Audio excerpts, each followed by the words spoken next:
You knew it was coming, so wait no longer. It's time for the next episode of No. Seriously, what the f*** is happening in Darktide? And I have never felt both closer to understanding, and yet, like clarity has slipped further from my grasp than I do now after having taken some time to digest the newest set of memories unlocked through the Mortis Trials. If you didn't know yet, we got a new character's memories in the latest Darktide update, and these are the memories of the master of the Mourningstar herself, shipmistress Emora Brahms. And this set is a real doozy. There's Gene Stealers, Eldar, more reasons to love Morrow, Rannick Snark, and most of all, we now likely know the true identity of Inquisitor Grendyl. Pieces are starting to click into place, but even bigger questions remain. So let's jump in and get to work.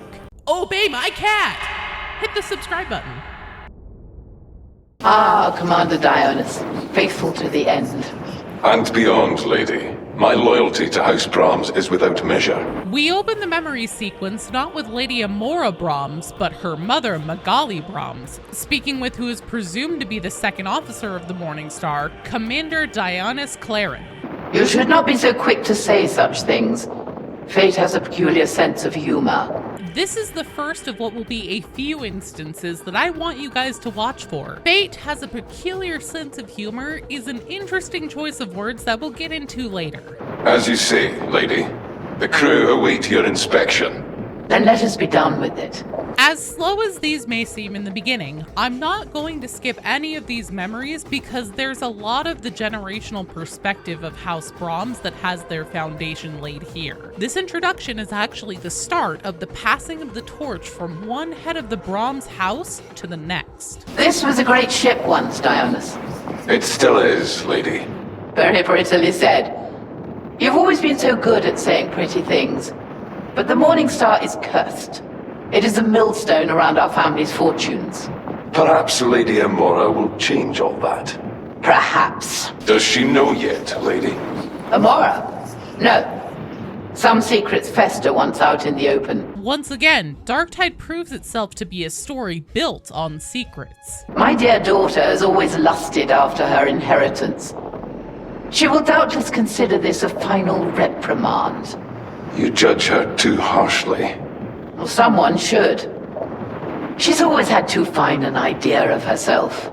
Given the place that a rogue trader ship carries in their operations, you would think that the Mourningstar would be the crown jewel of any aspiring head of house's inheritance. And yet, her mother knows that Emora will take the passing of the ship to her as an insult and a punishment rather than an exciting opportunity. When she said the ship is cursed, how bad could it possibly be? You know, it's strange. After so long shackled to this cursed ship, I should be glad to be free. And yet Lady? Oh, it doesn't matter. Nothing matters any longer. It's Emora's burden now. Send for her, would you? Of course, lady. You called for me, Mama? Indeed I did, Emora. It is time to discuss your inheritance. My inheritance? Oh, spare me that guileless look. You may have your cousins fooled, but not me. Those cousins who are still with us, I might say. Though, of course, nothing has ever been proven.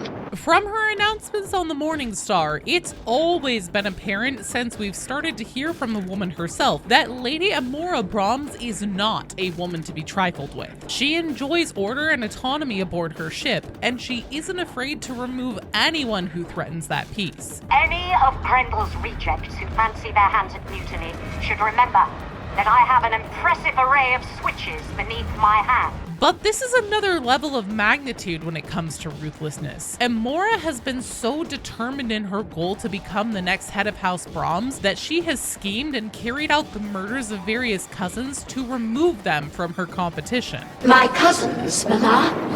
I don't understand. No games, please. Not now. This is a time for truth. As to your inheritance, you're aboard it already.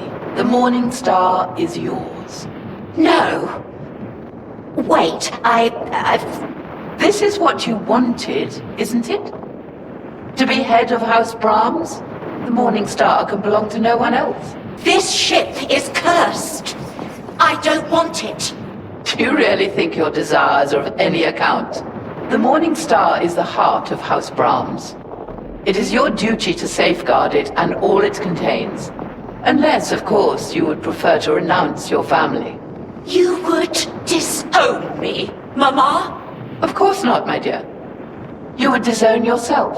Alright, let's get a bit into why all of this is important. Rogue traders hold a unique place in the Imperium of Mankind and in 40k lore. They're most often depicted as free agents, unbound by traditional labor or military roles of the Imperium, as well as many laws. They roam the galaxy, taking on tasks, visiting planets, and engaging with trade more or less as they please, with wealth, status, and power being their rewards. Obviously, a rogue trader ship is the centerpiece of this freedom. It's through the possession of a vessel that makes all of this possible. So the fact that Magali is foaming at the mouth to get rid of the Mourningstar, and that Emora wants absolutely nothing to do with the ship, shows how desperate the state it's in must be. It would seem that to the dynasty of Brahms, the Mourningstar isn't the ticket to freedom it was sold as. Instead, it is a type of prison in and of itself that the shipmaster is shackled to. An ironic twist of fate, and probably one of the worst outcomes a rogue trader can imagine for their life's goal. I would also think it's normally presumed that a rogue trader would naturally take incredible responsibility and care into preserving the safety of their ship, as it's the house and home for keeping themselves and their entire crew alive. So why the finer point Magali put on the notion by saying, it is now your responsibility to keep it safe and all it contains? Food for thought as we continue. Listen to me, Emora. I don't care about your cousins. I don't care that you attempted to poison me. Yes, I know about that. We now establish Emora Brahms is a schemer and covets what she sees as the ultimate prize of ruling House Brahms so much that she attempted to poison her own mother and remove her from the seat of matriarch early. She's not afraid to kill close family members, even ones that could retaliate against her. Her mother's restraint in not acting in response to her daughter's plot shows this key difference between them. You have earned this ship, and all that comes with it. Thank you. There! Hold on to that anger. It's strength. You will need it.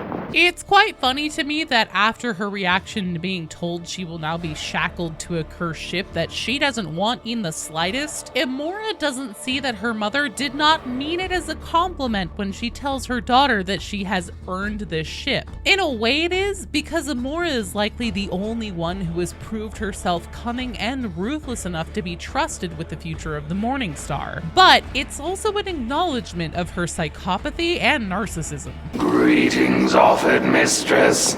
Oh, do get away from me. One of the many consolations of leaving this vessel is no longer having to suffer your presence, Karib. I want to speak with him. Access permitted. Yes, of course it is. Scuttle away, tech priest. You'll have no kind word from me. New information. Magos Biologist Karib is part of the Mourningstar crew, not someone that was picked up along the way or presumably that Magos Biologist Stephanie could sense in Tertium. Also, the shipmistress, presumably the woman in charge with final say on who remains aboard her vessel, detests him. She finds Karib a nuisance that she will be escaping from. Why not just jettison him out the airlock if she hates him so much? Surely that would be within her power to do as master of the Mourningstar, right? Now, on to him. Ah, there you are. Awake, I take it? A foolish question. How else could you always be watching? And here's where things start to become really extensive to unpack. So, there's a man on board the Mourningstar who even Magali has to have permission to get an audience with. That's a big fucking deal because normally it's a great honor to be given a physical face-to-face with a rogue trader shipmaster or mistress. The presence of someone that even Magali must request to be granted access to on her own ship is stunning. Upon her entrance, her greeting is a bit peculiar. There you are implies that Magali had to do some looking to find this man, which in turn implies a physical presence. But then there's the follow-up of awake, I take it. Generally, it's pretty easy to tell if someone is awake when you're speaking directly to them. At least, I hope it is. So is this person not physically in the room after all? Is there something he has that prevents others from being able to see him directly? And also, he's always watching? Always watching what? Whom? The entire ship? You would have us believe you're a hero, that your sacrifice saved billions. I don't believe it. Largesse has never been a family trait. We are selfish to the bone. Avarice is in our blood. A hero whose sacrifice saved billions. That seems like the kind of thing we probably would have at least heard some kind of rumor about if an existing character in Darktide had performed some great act that saved literal billions of people. And then, of course, there's Magali's expressed distrust that whatever action this mysterious man has taken, it was purely for altruistic reasons. Apparently, Emora and her murderous plots for her own gain is an apple that fell close to the Brahms family tree, which means this mysterious man is also a Brahms family member. A sacrifice that would save billions of people sounds at face value the kind of action that, again, would be an obvious outward action that would be the stuff of legends, at least in the region where it happened. So what kind of sacrifice was this exactly? And how could it have been to the ultimate benefit of the sacrificee? This is goodbye. I will be your victim no longer. I offer up my daughter in my stead. Both she and I deserve it. As do you, grandfather. She's stronger than I ever was. Maybe she'll be the one to kill you and rid us of your curse. Okay, first of all, damn! Magali is ice cold. The pregnant pause before she says goodbye definitely feels like she stopped herself from saying farewell. And the rest of what she has to say to her grandfather makes it pretty clear that this is because she has no fair wishes or warm feelings toward him. The statement that she will no longer be his victim is deeply troubling. This section of dialogue Magali has with her grandfather makes it clear that he is likely the source of the curse that has besought the Mourningstar, though how Magali has been used as a victim remains unclear to us. This victimhood must not be trivial, however, for Magali to make the statement that she's offering up her own daughter to take her place, almost like one would offer a victim to a god in a ritual sacrifice. She's passing the torch of being sacrificial lamb, writing herself a check of freedom with a clear conscience under the belief that Magali has more than performed her duties shouldering the burden of the Mourningstar and head of House Brahms, and justifying it to herself that her daughter is deserving of such a terrible sentence because Emora is as equally a terrible person as her grandfather. But in that twisted psyche of her daughters, she also sees the potential strength for Emora to do what needs to be done and end the generational torment of the Brahms family line. Does that mean that Magali has made attempts in the past and failed? Have others before her? I was going to save this until we flash forward a bit where we know for sure Emora Brahms, our current shipmistress in Darktide, is closer to the age that we see her in the game, but I think it makes more sense to talk about this now. How fucking old is Magali's grandfather? In my last lore breakdown about Mortis Trial memories, I took a moment to point out that we got a revelation that Grendyl must be over 500 years old for him to have known the interrogator that kidnapped Morrow, Interrogator Zalia, and pose the questions of 1. How old is that motherfucker really? And 2. How has he reached such an age? Many of you poured out of the woodwork to say that warp travel, devices, rejuvenant treatments, any number of things can easily allow a human of an Inquisitor status to reach an advanced age of 500, and you're not wrong, but here's the thing. I don't think we'd be getting a finer point put on these pieces of information having to do with the age of characters if it was just meaningless trivia, and I bring this up now because rejuvenant treatments, mechanical augmentations, frequent warp travel, and other things that exist in 40k are all perfectly reasonable things that are commonly in the grasp of wealthy rogue traders to obtain as well. House Brahms has historically been a powerful dynasty. Certainly all these life-prolonging measures are available to many of them, but these are also life extenders that can only take a standard human so far. For Emora Brahms to be looking as advanced in age as we see her, albeit having also aged like a fine wine, means that she's likely in the hundreds of years of her lifespan. So how old is her mother Magali? And then how many extra hundreds of years do we tack on for us to get to Magali's grandfather? Magali, thank you for your service. As if words can undo the ruin you have visited on us. Why can't you just have the decency to die? I thank you anyway. May the stars offer you solace. They will offer me nothing. I am a Brahms. I take what I desire. Finally, the grandfather speaks, and we are introduced to him as yet another character entitled as a mysterious voice. The fact that he is given no name, and yet we are given the name of Brahms' mother Magali, once again feels intentional. Would he not just be referred to as Grandfather Brahms or something similar if his true name were of no consequence? Probably not. You certain you will take nothing else, lady? My needs are simple. A fast ship, a loyal crew, and a frontier replete with possibility. I should have done this years ago. What fools we are for duty. Emperor be with you, lady. And you, Dionys. I understand there isn't much of interest in this exchange, other than we get confirmation of Magali's departure from the Mourningstar, but I also wanted to point out that Dionys and Magali give the typical salutation of loyal citizens by wishing the protection of the Emperor upon each other. Shipmistress Brahms, the elder Shipmistress Brahms, has departed. Kindly don't call her that. She has rejected that title, just as she has that name.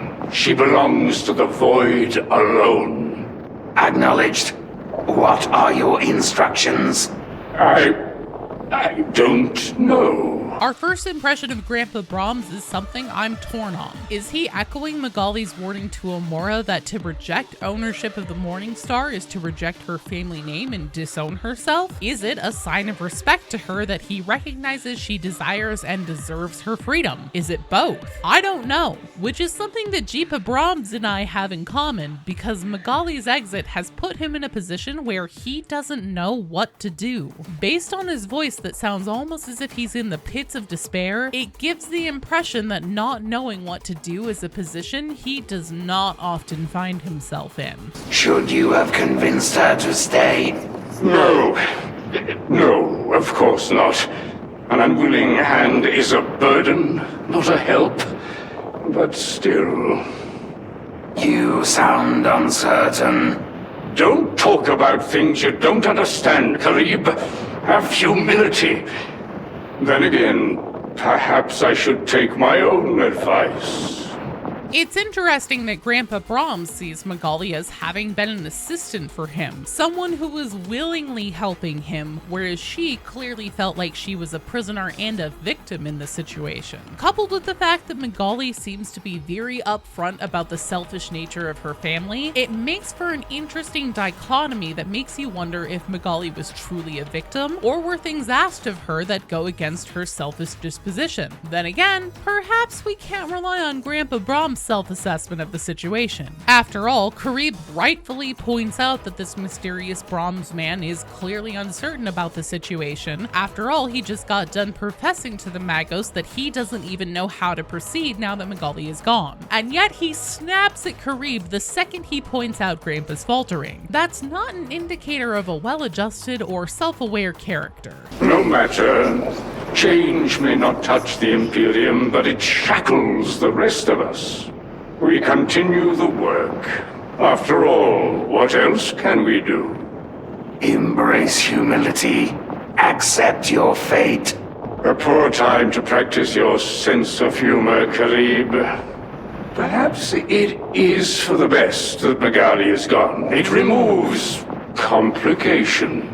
Alright, I don't know if I can really dance around this much more, even though we're not quite there yet with the strongest evidence for the true identity of Grandpa Brahms. The work he's referencing is likely the work of the Inquisition, the work being done within the Mobian domain on missions like the Brigation of Xanatros, the situation on Nox Alpha, Atoma Prime, all of it because Grandpa Brahms is actually Inquisitor Grendyl. This will become more evident as we go along and get into Emora's memories, but this makes his drive to continue the work make perfect sense. To an Inquisitor, there is no greater purpose than hunting down and rooting out the heretics that plot against the Imperium of Man. And if Grendyl is bound within the confines of the Mourningstar, unable to leave, that would mean he would need the assistance of many physical hands to perform his work, even more so than most Inquisitors, and potentially even be at the mercy of the current master or mistress of the Mourningstar to literally carry him wherever the work needs to be done.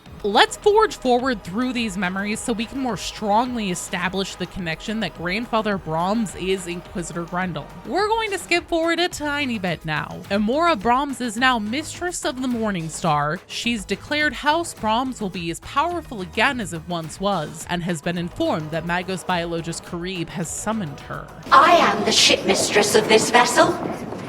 What makes you think you can summon me? Apologies offered. Truth is impatient. Truth is impatient. He is impatient. Revelation offered. Very well. Show me. Greetings, Emora. I have yearned to meet you for so long. What? Who are you? Your past, your future, your hope. I am not interested in riddles. Speak plainly, or offer your cleverness to the void. McCarley was right about you. Very well. Listen. And here we get the ultimate tease, because we do not get to listen to the revelation that is about to be made to Emora. I say again, we have to ask ourselves, to what end? Why would this information be withheld from us? Especially in the game's content made it seems expressly for major plot-relevant reveals and information dumping. Because just like the reveal that Wulfur is actually Zola's brother, it isn't quite time for the story to outright tell us this, but we are being primed for the overall plot to move forward in major ways by giving us this almost reveal about Grendyl's true identity. Another bottle of Calvan brandy. Is something troubling you, lady? My mother's laughing at me. Can't you hear her? This ship is more than cursed. It's damned. She thinks this will break me, but it won't. It won't. Of course, lady. You are a Brahms, after all. Lucky me. So now Emora knows the entirety of the truth that we are not privy to. Her reaction makes sense. Believing that you are taking over what is thought to be simply a cursed ship and a long family tradition of bad luck is significantly different than finding out your ancient great-grandfather is confined within the ship, and also he's a powerful inquisitor within the Imperium who you now must assist in his work because the continued existence of not only billions of individual souls, but also entire planets and possibly the whole of the Mobian domain itself rests upon his ability to succeed. That's a heavy burden to bear. That's going from believing you're taking over all of your dad's McDonald's franchises and they've been struggling to turn a profit, to suddenly finding out that Grimace is actually your grandfather. He lost his license several years ago, so now you gotta drive him all around town, and he's been funneling all of your store's profits into helping Mayor McCheese catch the Hamburglar. I don't know if I got any of that right. I'm a 40k lore gal, I don't know McDonald's lore. My point is, do you remember the world introduction trailer, which is also the opening cinematic we see every time you boot Darktide? Yeah, that one. A lot of people assumed that Brahms was actually Inquisitor Grendyl from that trailer because based on her narration, she sounds as if she is the person shouldering the responsibility of this war. For if the Inquisition fails,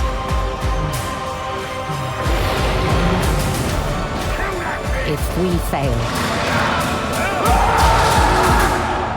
the Imperium falls with us. This now makes perfect sense. In a way, Brahms is Grendyl. She's an extension of him, bound by family ties, the edict of a powerful agent of the Holy Inquisition, and the burden of knowledge of what is at stake should she refuse. She's a woman shackled to Grendyl's will. She's the only face we've truly seen, the only person who knows the truth of who he is and what condition he's in, the only real proxy for this mysterious Inquisitor that we can recognize. Now, there is one more thing I need to talk about from this segment of memories. Emora says that the Mourningstar isn't just cursed, it's damned. That is a heavy thing to say in the Warhammer 40,000 universe. It's a statement that she would likely not be glib about or make lightly. In 40k, to call something damned most often means that the subject of the statement is influenced, corrupted by, or lost to the forces of chaos. Obviously, there are some thematic exceptions to this in 40k, like the enigmatic Legion of the Damned, a roving band of loyalist space marines that are suspected of possibly even being warp entities themselves, yet fighting for the Imperium.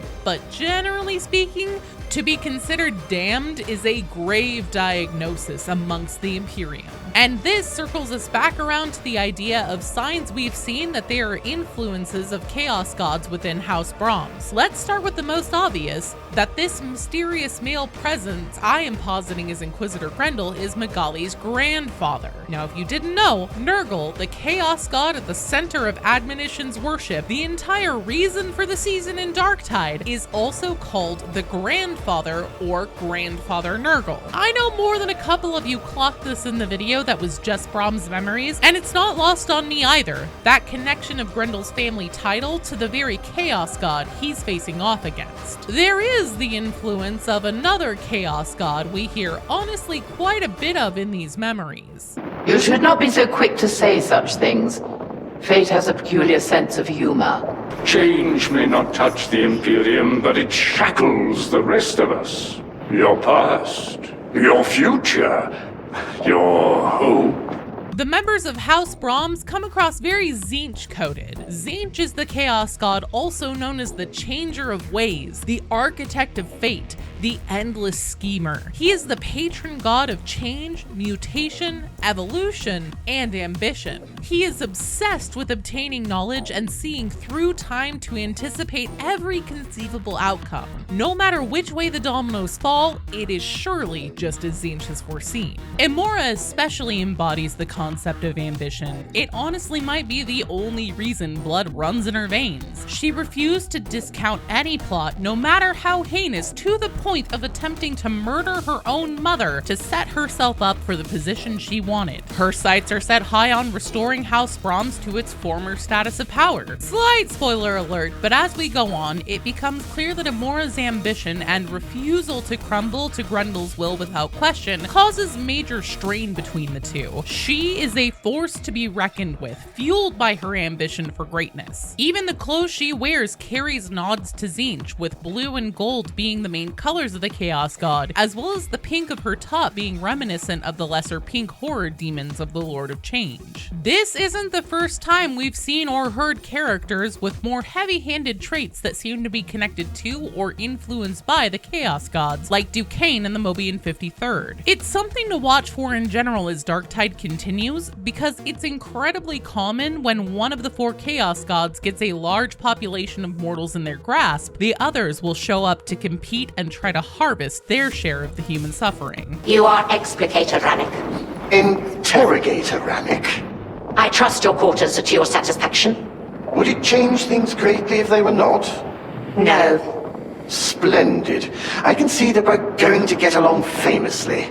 We've now flashed forward to the first meeting of Brahms and Rannick, and catch Emora being a complete brat by calling Rannick by his former lesser rank. Since we know one of her major character traits is that she abhors competition for control and command, I have no doubt she's done this intentionally. Plus, it annoys Rannick, which is always funny. There's nothing to give us any sense of how much time has passed, since we don't even know a remote date or year when Emora's mother passed the Mourningstar onto her. We are once again again stuck with zero frame of reference. There are subtle context clues we can pick up on, however, that tells us Emora is likely far from being at all green to her role of shipmistress. Consider the difference in tone between when she confronts Karib and chastises him for summoning her, compared to how she speaks to Rannick. I am the shipmistress of this vessel. What makes you think you can summon me? I trust your quarters are to your satisfaction. Would it change things greatly if they were not? No. She's much more blunt, and her tone definitely makes it clear that conversations like this are a mere formality to her that she won't give a second thought the moment the offending time waster has left her chambers. I'm warning you, Explicator. Interrogator?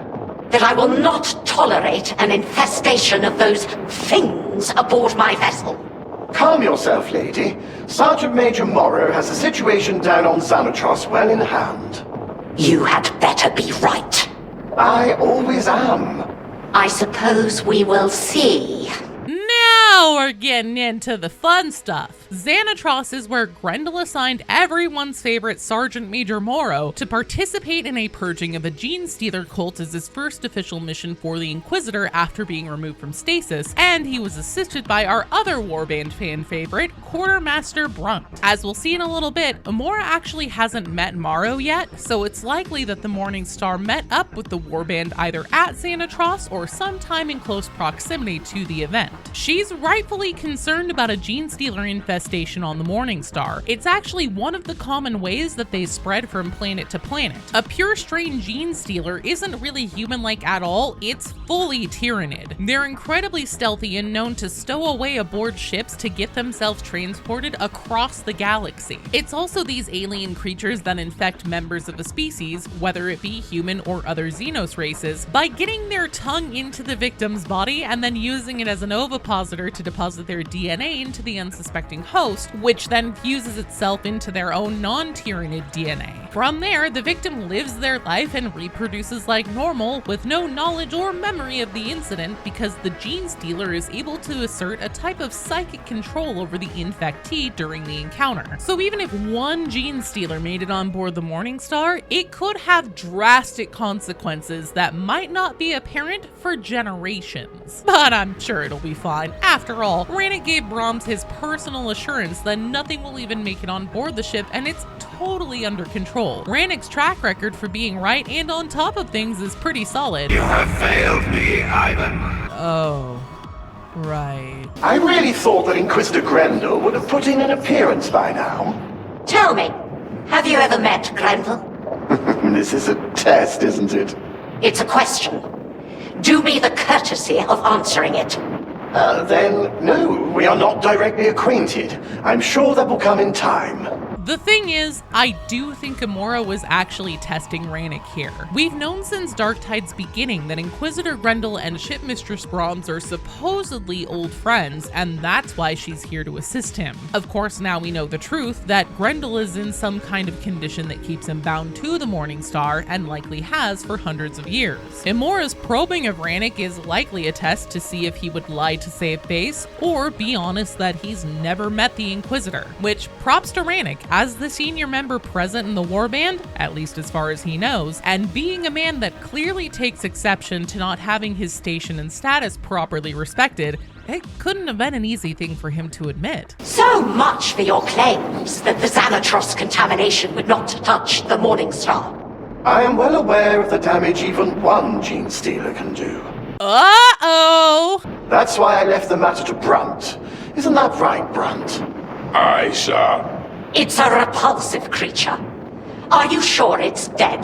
Pulled its head off, then stamped on it. It's a goner. Fat Shark's refusal to give us anything that helps set a sense of how much time passes between major events in Darktide's story itself has always bothered me. But this, I am dying to know. How long was it between the Xanatros purgation and them realizing at least one gene stealer had made it on board? Why won't you tell us? Also, I can't help but notice that Rannick has said he left the matter of dispatching the gene stealer to Brunt, and as we've known for a while, Brunt is inexplicably missing. But I'm sure that's fine, right? Do you have to loom like that? No, ma'am. Sorry, ma'am. curse the day that I allowed Rannick's ruffians aboard this ship. You could have refused. Rannick I could have refused. Not Grendyl. You know that. Oh, get out of my way!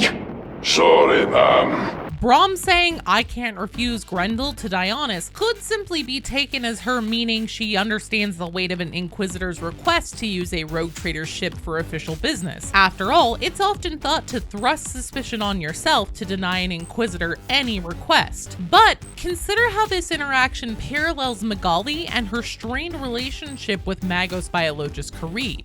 Oh, do get away from me. One of the many consolations of leaving this vessel is no longer having to suffer your presence, Karib. As I pointed out before, if Magali detested Karib as shipmistress of the Mourningstar, it would have been in her rights and power to eject him from the ship. Alive and well would be the preferable method, but not required. And yet, it is because Karib is clearly acting as caretaker of Grendyl in some capacity that means his permanent presence on board the ship is a requirement. He's there at Grendyl's behest, and Grendyl overrides all, not only as an Inquisitor, but as an ancient family member, and maybe even a vital part of the ship at this point. We never see Emora overly perturbed by Karib's presence. It's entirely possible, if not likely, that she grew up with him around, so he is just a normal part of her life. It isn't until the introduction of Grendyl's inquisitorial retinue and the disruption they pose to her daily life that Emora begins to feel the full spectrum of what Grendyl can require of her. And of course, it's no accident that Emora would be able to reference this to Dionysus without having to explain what she means. It's established that Dionysus is one of the few people that knows the secret of the man confined to the ship.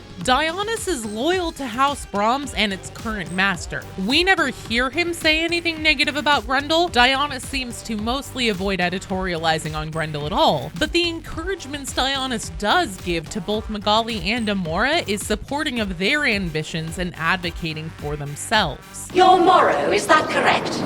Sergeant Major Morrow, Mom, at your service. I doubt that. You look like you've crawled out of a trench. Many times, Mom. Occupational hazard. Consider my disapproval to be another. Right you are, Mom. You handle Rannick's strategic planning, I understand. Sometimes, Mom. I prefer getting stuck in at the mucky end. I would never have guessed to look at you. I warn you, I don't tolerate thieves aboard the Mourningstar. Very wise, Mom. Let me know if you see any. Did the shipmistress just call you a snuffler, sir? She doesn't mean anything by it. Just likes looking down on honest soldiers, that's all. Aye, sir. Means her and Rannick should be getting along well. Aye, sir. Or they'll kill each other. Aye, sir. Morrow and Emora finally meet, and once again, Morrow reaffirms his status as a total Chad. He's unflappable and doesn't even bat an eye at Brahms' snide remarks that she doubts his rank as a sergeant major. He responds lightheartedly yet plainly that looking like he crawled out of a trench is indeed a common occurrence for a soldier, and completely dismisses Emora's accusations of him being a thief as nothing more than what it exactly is, posturing of a blue blood looking to try and demoralize him. But these are all things that Morrow is entirely accustomed to, as he's required to work with Ivan Ivory Tower Rannick. You wanted to see me, lady? Yes. Magos Biologist Karib has complained that your servo skulls are snooping around his lair. Oh, really? They are little devils sometimes. Don't act surprised, and don't spy on Karib, or I will have you put off the ship and chance Grendyl's displeasure. For all the shit I give him, Rannick does fit the bill of an interrogator perfectly in some ways. A true man of the Inquisition, always spying, gathering information, and never trusting. And he doesn't make a secret of this either. He tells Zola he suspects that Hadron has more spyware on the ship than even he does, and it shouldn't be a secret either. Again, as the man of the Inquisition, it's basically assumed that he would be spying on all all activities as much as possible, either through technological-based means or by having trusted retinue members cozy up to different people on the Mourningstar and gain their trust. This is something Brahms probably knows, but as soon as he starts snooping around Karib's lair, that's where she draws the line. Something about Grendyl's condition must be so startling or concerning that it must be kept a secret. It's one of the few boundaries with Rannick she will hold so firm to, she would actually expel him from the Mourningstar, which is ironic given that Grendyl must be kept safe from his own witless interrogator. Still no sign of Grendyl. I mean, there's being mysterious and being horrifically unpunctual. I'm sorry, were you talking to me? Well, the two of you are old friends after all. And as such, you would expect me to keep his confidences. Very well. Keep your secrets. I'm sure he'll show up, eventually. Here we get the story repeated that Emora and Grendyl are old friends, the excuse why she's here assisting him with her ship. And this is also another tip-off that Grendyl is the mysterious voice aboard the Mourningstar. Rannick calling Grendyl horrifically unpunctual is a peculiar detail, especially because he mused at some point in proximity to the Xanatros Purgation that he would have expected Grendyl to have shown his face by then. Calling him unpunctual gives the impression that Rannick had a reasonable expectation of when to expect Grendyl. Though, knowing what we know now, that's an interesting context clue that perhaps Grendyl told Rannick he would meet up with him, Morrow, and the rest of the retinue when the Mourningstar arrived, which, being that he seemed stuck on the ship, is technically true. This world of yours had better be worth the trouble. I keep telling myself the same thing, but Grendyl knows what he's doing. Faith in the Emperor is one thing. Faith in Grendyl is another entirely. Not many would dare to say that aloud. There is no one else like me, my dear. Be mindful of that. This and the next memory are the ones that, to me, make it clear that the mysterious grandfather Brahms is meant to be Grendyl. This world of yours is almost certain to mean Atoma Prime. Rannick agreeing with Brahms' assessment isn't the most shocking. We've seen through the events of Darktide that while he takes his job seriously, he is reserved to expend anything of importance on any of the missions we're involved with, even when the gravity of the matter would be appropriate for it. Their conversation ending with Brahms saying faith in Grendyl is a horse of a different color from having faith in the Emperor, and her warning to Rannick that there is no one else like her is a perfect framework for Emora's next memory. I hope you're satisfied. I've left a trail of breached contracts and lapsed negotiations all across the segmentum, and for what? It isn't necessary, Emora. So you keep saying. Except what is necessary for you is not necessary for me. Stay the course, and we shall all be free. Did you make Mama that promise? Emora Brahms is practically spitting venom. She is so enraged by what Grendyl has made her do. Trading and services are the lifeblood of a rogue trader. It's the only way for them to intake more money and forge new connections. As far as Brahms knows, it's the only way to restore her house to its former glory. Now Grendyl has forced her hand, coercing her into abandoning everything she's had in the works, and he's seemingly making her a promise that if she follows through on his directives, all of them will be free in the end. Her response to his promise of freedom makes it clear that Emora has almost no faith in Grendyl's assurance. Faith in the Emperor is one thing, faith in Grendyl is another. What is it? Eldari raiding vessels, lady, on the edge of Auspec's range. Are they hostile? They always are. If not in one moment, then the next. And in this moment? They keep changing their course to parallel ours. I think they're watching us. We can't risk a fight. Have KX rouse the warp drive. At once, lady. Let me guess. The Eldari again? Indeed, lady. They're little more than Auspec's ghosts, but as far as we can tell, they're the same ships as before. Do you have any idea what they want, Explicator? Interrogator, and I'm afraid I don't. So much for the insight of the Inquisition. I have my limitations. The whimsy of Xenos rather falls outside my remit. Give it to me straight. If the Eldari take a crack at us, what are our chances? Do you really want an answer to that question? Not really, but I'm asking all the same. Let me put it this way. Details of the Xenos force notwithstanding, I would make your prayers to the Emperor particularly fervent. That's a dozen sightings of the Eldari now, and it's got me wondering. Really? Do tell, Sergeant Major. What if they're not spoiling for a fight, but trying to make contact? I would hope that the Eldari of all people would be more subtle about it. Maybe they don't have a choice, sir. Splendid! Nothing like desperate Xenos to make the day glow brighter. This is another section that, much like the Gene Stealers, is incredibly interesting in its inclusion, will have fans of a certain 40k faction foaming at the mouth over if they're going to see their favorite race brought into the game, and begs the question, why is a finer point put on this? The Eldari, also known as the Eldar, are space elves of the Warhammer 40,000 universe. They are responsible for the birth of the chaos god Tzeentch 10,000 years ago, but up until that point were arguably the strongest and most dominant empire in the galaxy. As our characters touch on in the memories, the appearance of Eldari raiding vessels is a terrifying prospect because there's more than just one type of Eldar. There are some that are generally more chill with humanity and will even interact with and work with humans. Then there's the type of Eldar who will rip your skin off, mangle it, and then wear it as a joke the second they get a whiff of your scent nearby. But these elves are biding their time for some reason, approaching at full stealth and sitting in a holding pattern. He's just standing there, menacingly! And by all accounts, if the Eldari wanted them dead, the Mourningstar and everyone on board would have been killed the moment they reached them. So what up with that? What's up with that?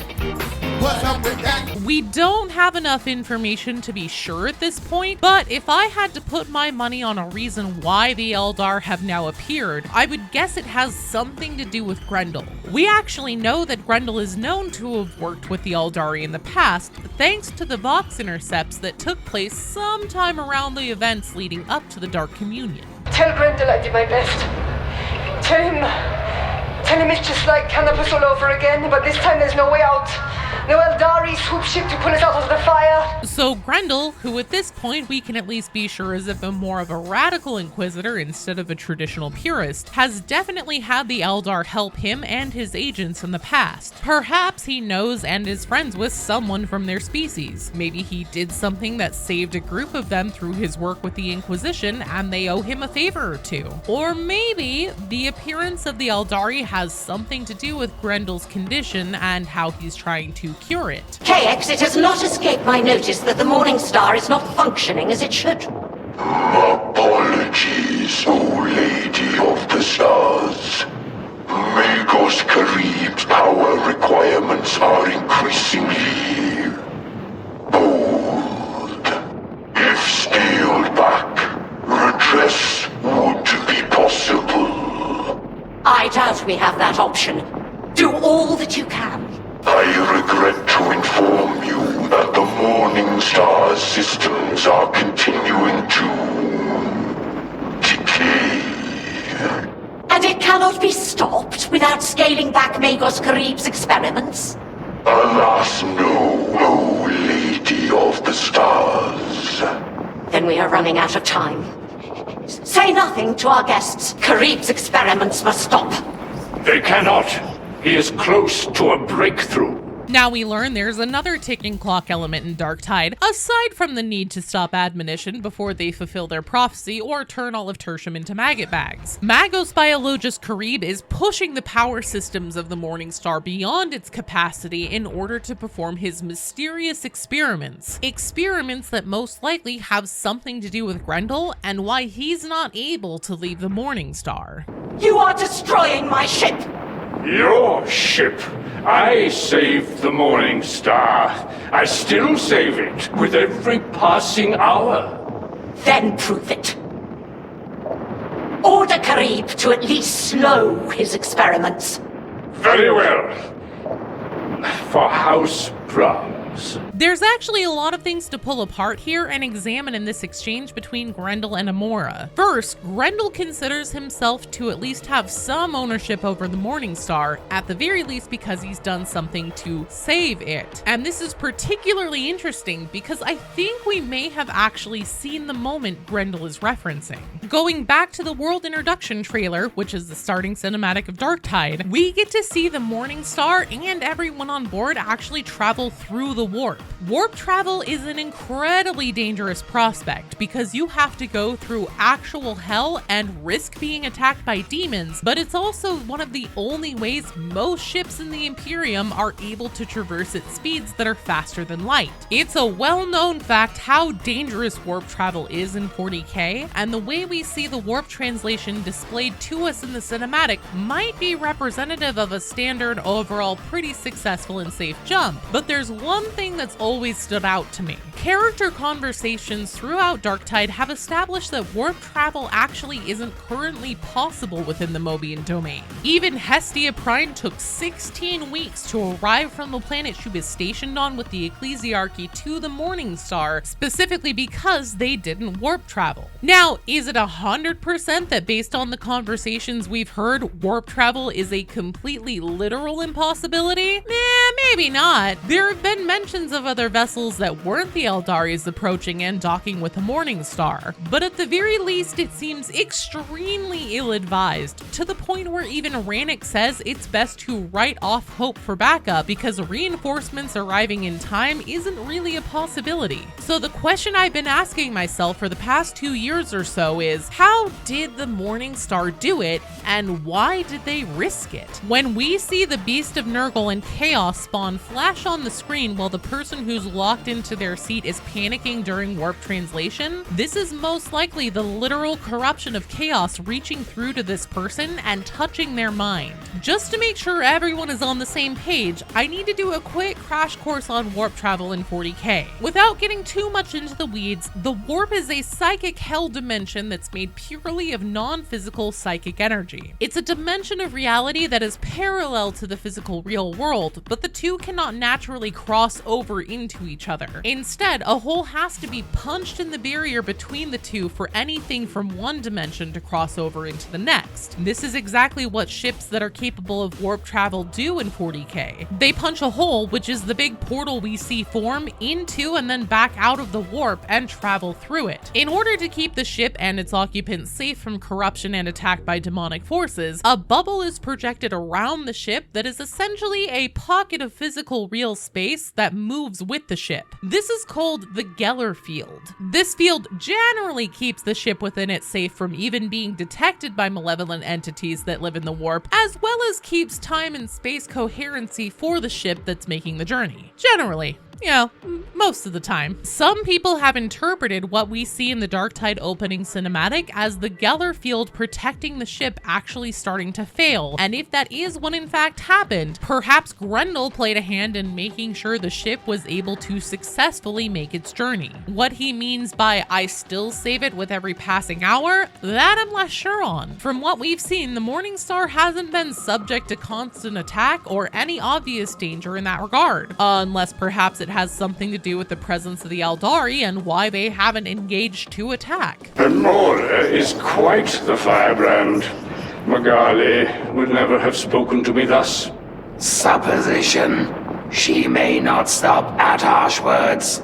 Yes, it's what makes our little exchanges so interesting.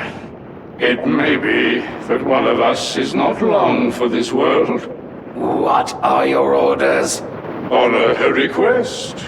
At least for now. Brahms' memories end on an appropriately poisonous tone. Grendyl recognizes that Emora is right. There is no one else like her, and it's starting to present him with a dangerous situation. Grendyl needs time. Time to work on the situation brewing on Atoma. Time for Karib to continue his experiments and achieve this breakthrough Grendyl needs. Time to see all his plans come to fruition and finally free himself. Emora's commitment to her ambition threatens him being able to live to see that day. But what exactly is Grendyl's condition?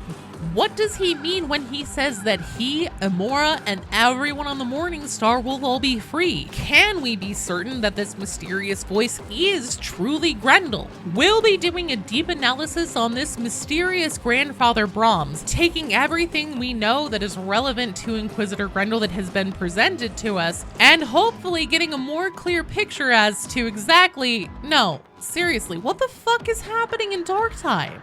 Keep up holding the Lex. and I'll see you in the next one. Thank you so much for watching and for your support. Special shout out to my top supporters Leah S., Andrew Brown, Cabus, Ben, Cameron, Rich, William McQueen, Darkslide, Commander Orf, Jind Dread, Catherine Darrow, Odd Future Devil, Thomas Dvorak, Nathan Wozni, Billy, Kier Kurz, Necromancer Israfel, Half-Blood, Bozo, Adrift in Thought, Solus Ludin, Hunter of Ajax, Sean Sawyer, Lizzie Young, K-Boy, Lormock, Josh Willis, Mad Blarg, The Elephant and the Rider, The Video Enthusiast, Erica 1, Private Epsilon, Epimonondus, Zello Snowed, Gadfly Cafe, Xander PR, Joseph March, Edward Nigma, Shark Legion Kane, Caliban, Jordan Duos, Stutterbug, Yin, Ms. Blackfire, Mr. Strunk, Spooky Spoopy, Gundam Dynames, Big Tim, DOS719, Pug Police, Skeletor, Blue Wanders, Bad Cat, Darkslide, Bride's Biscuit, Aubrey Bessie, Patriot, Big Guy, Evan Berger, Kron Chaos, The Thunder Guardian, Mateo, Bishop Tadius, Hee Hee, Freedom Frank, and Daniel Gerber.